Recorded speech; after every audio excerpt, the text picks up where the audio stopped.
3, 2, 1.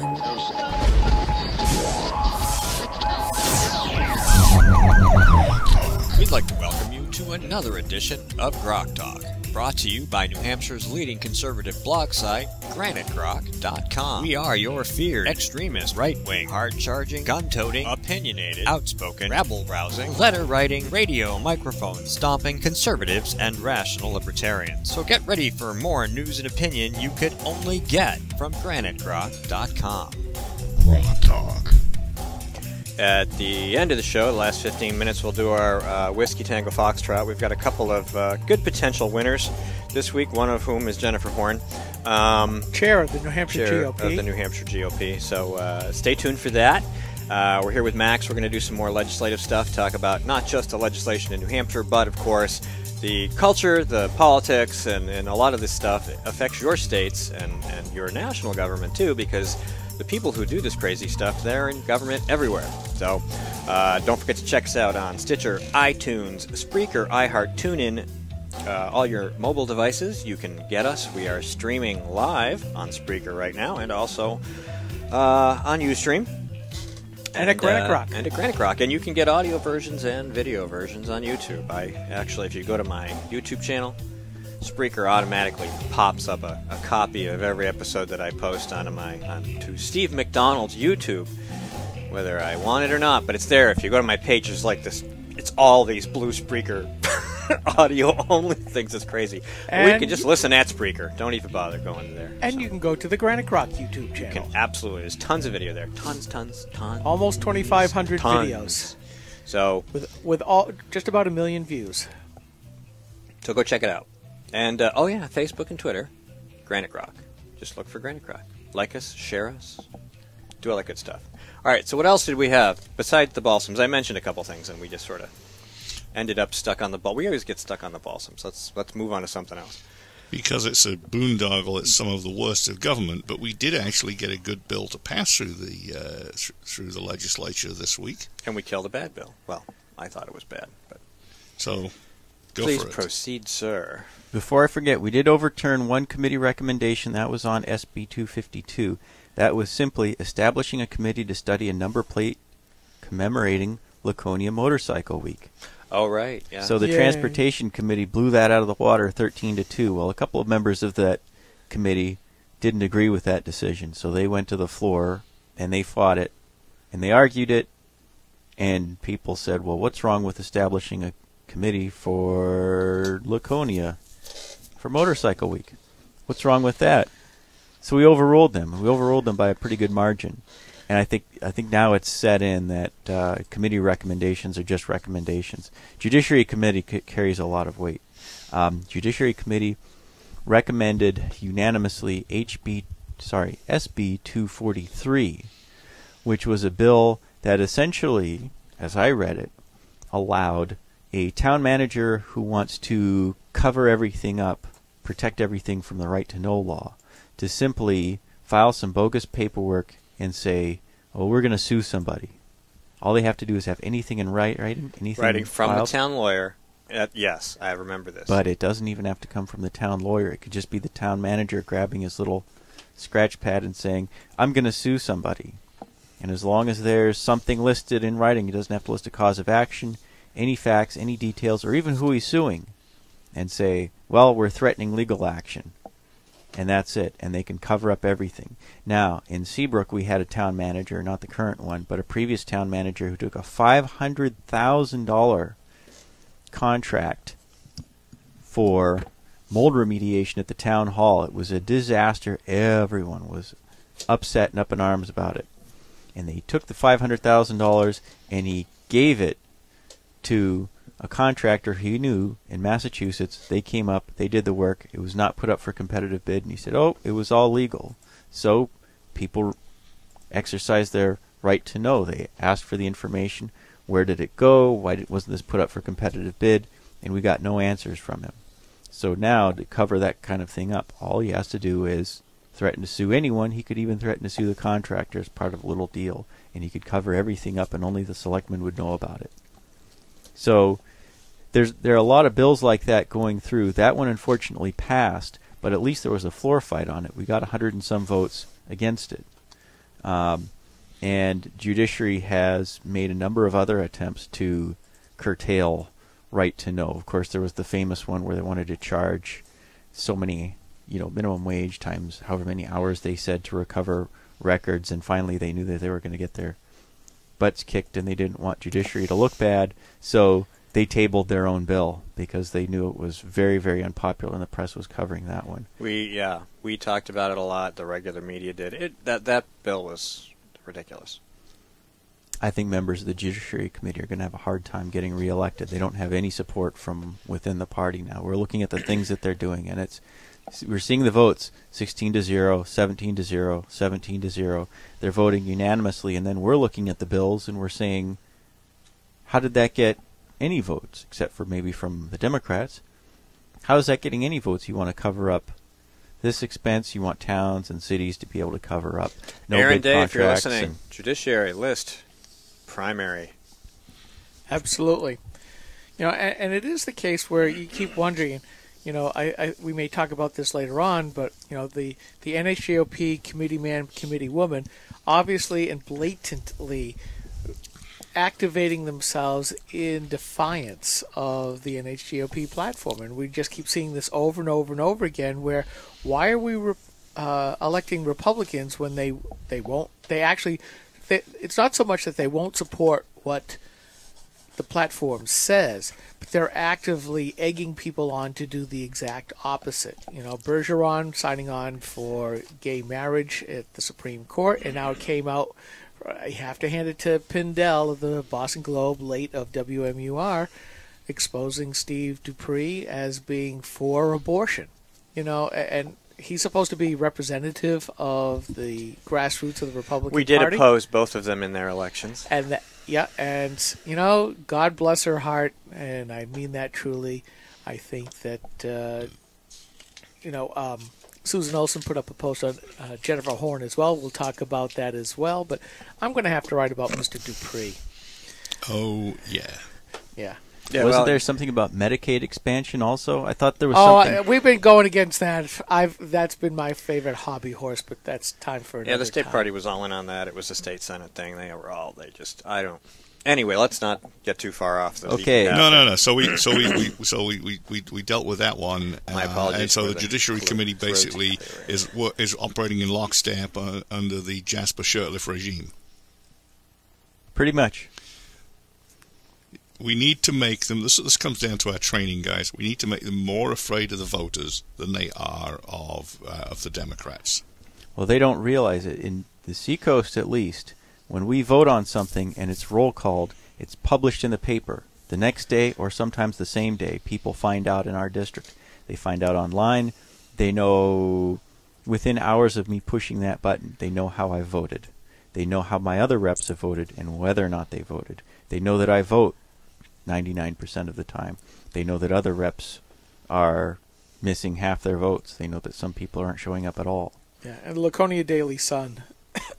Thanks to Mike Kitch, to whom I often have a lot of arguments in this long simmering war, but he does put up a lot of the votes, especially for those pieces of legislation that are of consequence. Either that or he's just trying to poke a stick, one of the two. But and I think it's healthy to have those votes put out there and hung out to dry. We just need to hang some of those legislators with those votes out to dry as well. All right, so casino died. That was a long, long debate. I waited in the anteroom through most of the debate. They aired the debate over speakers throughout the State House, so you can go all around the State House and still listen to the debate. In fact, I went out to get ice cream, and we were still talking about casinos. Ben & Jerry's was giving away free ice cream. I believe the Auto Dealers Association had an event going on. They had cars out there being demoed. They were just parked and they had their hoods up like they were selling them to... No free samples, huh? No, but we did get free samples of ice cream. The ice cream I'll say was terrific, but a lot of legislators got sick. And I haven't found out yet whether or not there's a correlation. I got sick, very sick. I haven't figured out if there's a correlation. It's not Bluebell ice cream, is it? That's because Ben and Jerry support the death tax. That's why. Wrote about that this week. Anyway, so while they were making people sick during the casino vote, are they pro-casino? I wonder. Anyway. The most esteemed wife actually took her iPad and she was listening to that debate. I've never seen her do that before. She just wanted to know what was going on. Well, there was a lot of buzz in the press about how this might be the year we get a casino. Well, but we went into it thinking it was already 20 to 30 votes behind, and it was the same arguments for and against over and over and over and over and over. And so that 1 hour debate, you tune in and you listen to it, and it's the same arguments for and against. Don't they try to have like a policy where you don't just come up and make the same argument if somebody already made it? So wasn't there an attempt, Max, to actually make it different this time? I mean, the proposal comes up and it goes around and around, and essentially it's a crony capitalist license by the state in the to try and get some tax money, and it has to be. Basically, it's cronies of the governor or some legislators that want to open this casino.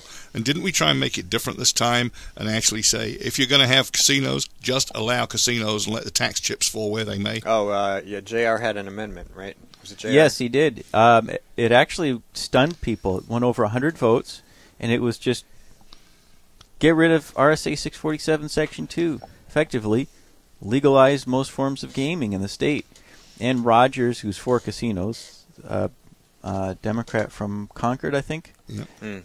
She's the one with the white hair, and she has the pink and blue, dark blue streak in her hair. She went up and spoke against it, and she said, well, children will be able to gamble under this bill. And I was thinking about that. Oh, we don't want children gambling. And I thought, well, teenagers are already gambling as it is, so they're just doing it illegally. There's no possible way you can enforce something like that. At this point, the way that Maggie Hassan wanted her casino set up, one heavily regulated casino. It's like, why not just make it part of state government? Because effectively, that's what it's going to be if it's that heavily regulated. Well, just make it another because then it would lose money.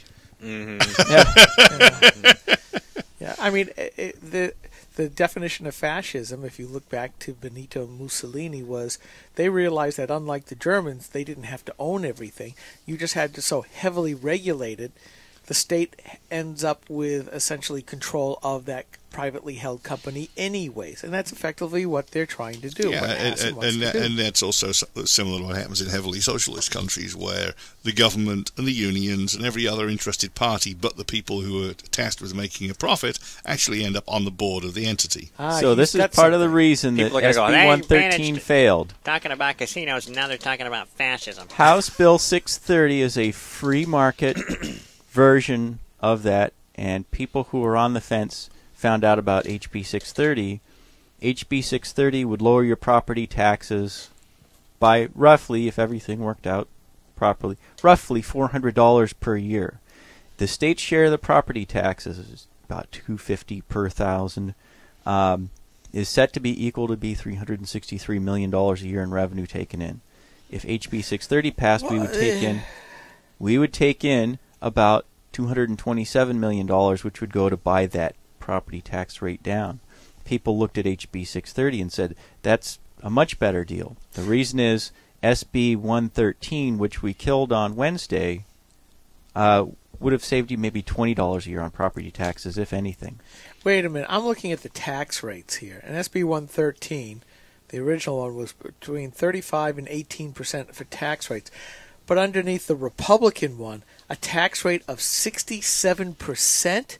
It's like, it confirms what I was saying. Basically, we're going to just let private runnership of a state-owned entity. Well, but 67, 2/3 of what comes in? True, but this 67% right now is 100%. In other words, it's not allowed at all. This would allow, in effect, slot machines to go in anywhere you've got a liquor license. Any liquor store, any bar. So at least this would be an expansion of freedom. The other thing is the revenue coming in from this would pay down the property tax rate.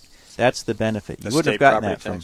You wouldn't have gotten that right. Exactly. Right, we're gonna take 60 seconds. We'll be right back. Hang on.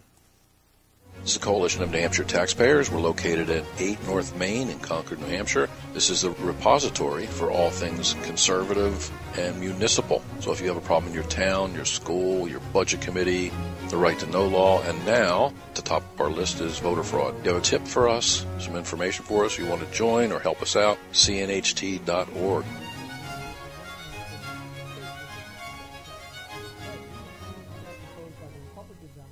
Hi, this is Rich Gerard, host of Gerard at Large in the Morning, the Manchester area's only locally owned, locally operated, focused, and interested, riveting radio show, heard live every Monday through Friday from 6 to 9 on 90.7 FM WLMW, New Hampshire Family Radio, and available 24/7 live or archived at gerardatlarge.com. Be sure to tune in.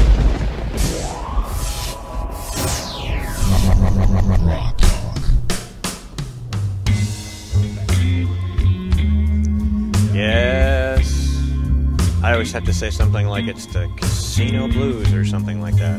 Welcome back to GrokTALK. Facebook and Twitter, we are there. So should you be. You probably are on Facebook and Twitter, but you could be following us as well. We would like you to do that. We're talking about legislation and stuff and junk and things on GrokTALk. You're so melodramatic this morning. Thank you. Melodramatic.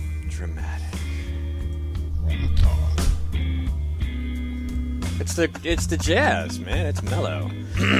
All right. So anyway, So I took a lot of criticism for voting against the casino bill, but other reps from my district, Andrew Christie among them, voted against casinos, and a lot of other, most of the State House. We looked at the legislation, we heard the debate, many of us read the bill, and those who read the bill, who weren't from Salem, voted against it. We had platform Republicans, we had establishment Republicans, we had Democrats. Majorities of all three groups voted it down, and there were strong arguments against it, and it was out of state. There's the not made here concern. A lot of people voted against it because it would have just been money taken out of the state, sent to owners in Nevada, California, China, and Singapore. But the biggest thing that hurt it with Republicans was that this would have been, one, a state-protected monopoly or duopoly, and secondly, the people who would be deciding which two locations got it were all picked by, either the president of the Senate or the governor, and it would have just been just another backroom deal where they decide whether or not a second mini casino goes in, where it goes in, and they have absolute discretion about whether or not to put in a second casino. So, SB 113 was a terrible bill, and when we looked at, I vote with my district, when I looked at the effect on my district, there was very little benefit, and there was a lot of harm. Once Millennium comes in, they wanted a state-protected monopoly, and they would want to do away with all other competition, even charitable gaming, even small businesses. If somebody else wanted to put up another casino, they would have fought it tooth and nail and killed it.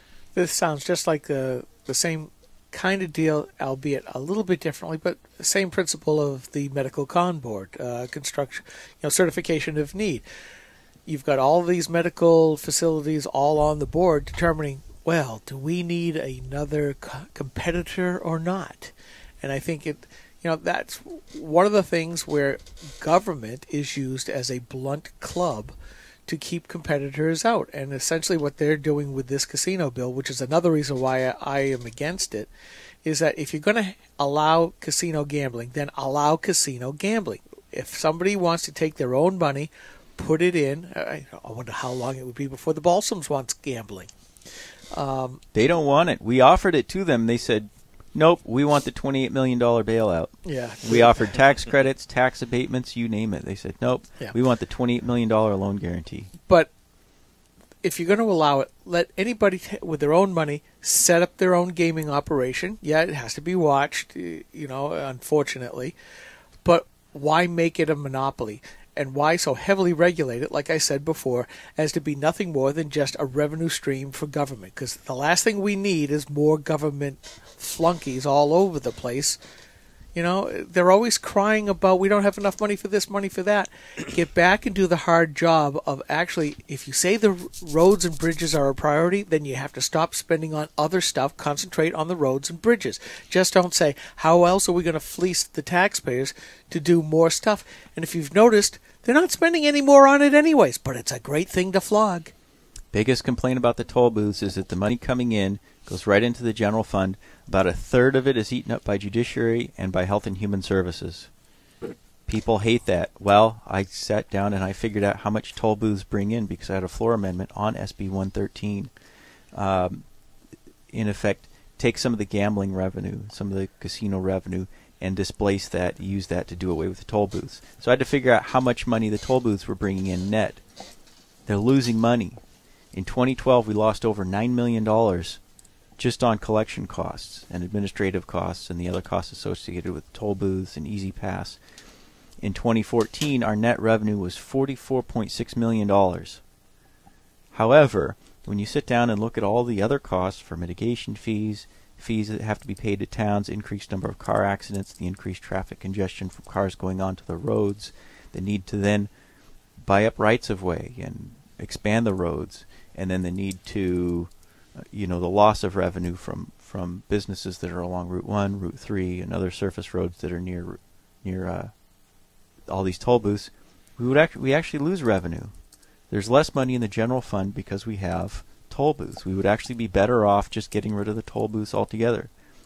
So not only are toll booths causing accidents and getting people injured and getting people killed, worst of all, we're paying to subsidize them. So people say, well, what would you do with the lost revenue? You don't do anything with the lost revenue. We'd actually have more revenue altogether. We'd save more money. Then there's no reason to have toll booths. We should just do away with them. However, Jasper said, oh, that's non-germane, so he wouldn't allow a floor debate. And isn't that why the toll booths were removed along the 95 corridor in Connecticut? They were costing more than they were generating? I think that's part of the reason. The other reason is they were sued in court, in federal court, and I think it was the U.S. Supreme Court even. It was either the First District or it was the U.S. Supreme Court that said, once you have the bonds paid off, once the bonds are paid off, if you assess a toll in order to pay off bonds, once the bonds are paid off, you can no longer keep the toll booths up. Well, the bonds for the I-95 and the Everett Turnpike and whatnot, they were paid off decades ago. So why do we still have toll booths in place? We're flying in violation of the law. All anyone would have to do is go down to the Superior Court and file some paperwork and get a court order to have the toll booths taken down. Same reason why the Mass Turnpike still has its toll booths up, because they did pay off the bonds and they were still collecting the tolls. New York State Thruway, probably New Jersey, probably every turnpike and highway system in the country. Yeah, well, Massachusetts then, hearing this rumbling that, well, now we've paid them off, we need to get rid of them, the toll booths, well, they went and issued new bonds against them. That's what you do when you're in a government. And that's what New Hampshire is doing. They floated, a couple of years ago, they floated millions of dollars in new bonds just to keep the toll booths up. And they're only paying $15 million a year on the bonds. They're collecting $119.3 million a year on toll booths, and the justification is for $15 million a year in bond payments. That's interesting. It's interesting and it's corrupt.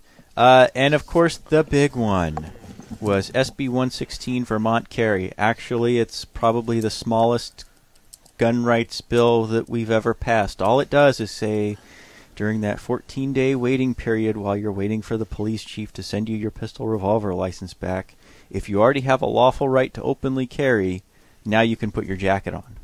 Under current law, for 14 days while you're waiting on that, you already have a lawful right to openly carry a firearm. However, you have to wait until that permit shows up before you can put your jacket on or put your gun in your purse.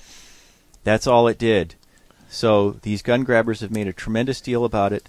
We've received, as state representatives, I've never received so many emails in my life, probably 50 or 60 emails just like this that were just form letters. There were a few that were handwritten. Somebody came up with something. But this woman took her form letter and she added something a little bit different. She added a little statement in there. And the question is, What if an officer is called to investigate a dispute and they encounter an unstable, and here's her comment, almost always conservative, crazy, and angry white male, and that many has a concealed weapon that he did not have to get a permit for. So she sent this out to HREPs. She sent it out to all of our legislators. That sounds more or less illiterate. Yes. If you're reading that verbatim. And racist. Well, of course. So, I had some points to make on the concealed carry, because you notice the Democrats always. But I've got to make this point. Go on. This isn't just from some random person from Portsmouth or Newmarket. This came from Sarah Brown, who is the director of Green Alliance. So she didn't just happen to be the director of Green Alliance. She sent it from her Green Alliance account, and I don't have the other email with me, but it has the logo. She used her official email, so she's using the greenalliance.biz website, server, hardware, all of the officialdom to fight against Vermont carry. Good. Then we need to post that and to make it very clear that the Green Alliance is unconstitutional and is working against our rights. And we know this because their director said so in writing. And if you care about gun rights, don't shop at any store that is a member of the Green Alliance. Boycott the Green Alliance. Right. So, yeah, I wrote these little comments. I thought they were kind of fun. Because the Democrats always come out against self-defense, against constitutional carry. 60 seconds. Okay, let me be quick. Let me be loud and clear. Democrats are the party of the government plantation. Democrats are the party of institutionalized racism. Democrats are the party of the war on women. And let's really hurt them. Democrats are the party of the patriarchy, the old white men. Sheets Bird, D. KKK. Ted Kennedy, D. Chappaquiddick. Harry Reid, D. Landdeal. Joe Biden, D. Groper. But most of all, Democrats are the party of the patriarchy because they want to make women more convenient. Contraception for all, abortion for all, and no self-defense at all. What do you think they meant by free love? Who, again, are the predators? Arm the women, especially the moms, i.e. Baltimore. Ba-boom. Hey, you fit it all in there. That's great. Very good. Coming up, Greg Klein, Red, Maryland. We're going to be doing our little segment break here, going on our way. Max, thanks for coming in. I know there's about 100 things we didn't get to, but I think that was all of them. Oh, really? I think that was all of them right there. Wow. Maggie's vetoing the bill, though. She said so. Of course she is. Well, of course she is. She doesn't want to get elected to Senate. That's fine. Well, we'll see what pressure we can bring to bear to make it as inconvenient as possible. But until that time, we'll be right back with Greg Klein to talk about the riots in Baltimore. Stay tuned. We'll be right back.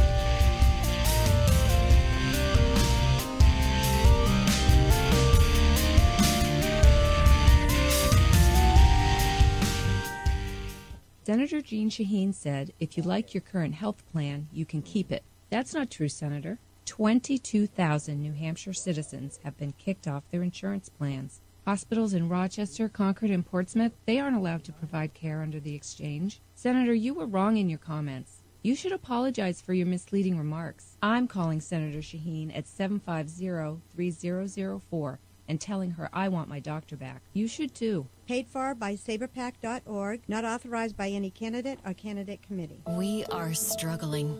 Rising healthcare costs are part of the problem. Senator Jeanne Shaheen helped create this mess we're in. As a state senator, her bill chased 21 insurers out of our state. It reduced our choices, raised prices for New Hampshire families, and when Jeanne Shaheen supported Obamacare, it limited access to 10 of our 26 hospitals, reducing our choices again. Tell Jeanne Shaheen she's made healthcare worse. Few things are as important as finding the right doctor. And under Obamacare, that's harder than ever. Over a third of our hospitals no longer available. Our doctors no longer covered. Fewer choices, longer drives. No state has been harder hit than us. And even after watching it impact New Hampshire, Congresswoman Ann Custer still supports it. Call Ann Custer. Tell her Obamacare isn't working for New Hampshire. This is a coalition of New Hampshire taxpayers. We're located at 8 North Main in Concord, New Hampshire. This is the repository for all things conservative and municipal. So if you have a problem in your town, your school, your budget committee, the Right to Know law, and now at the top of our list is voter fraud. You have a tip for us, some information for us, you want to join or help us out, cnht.org.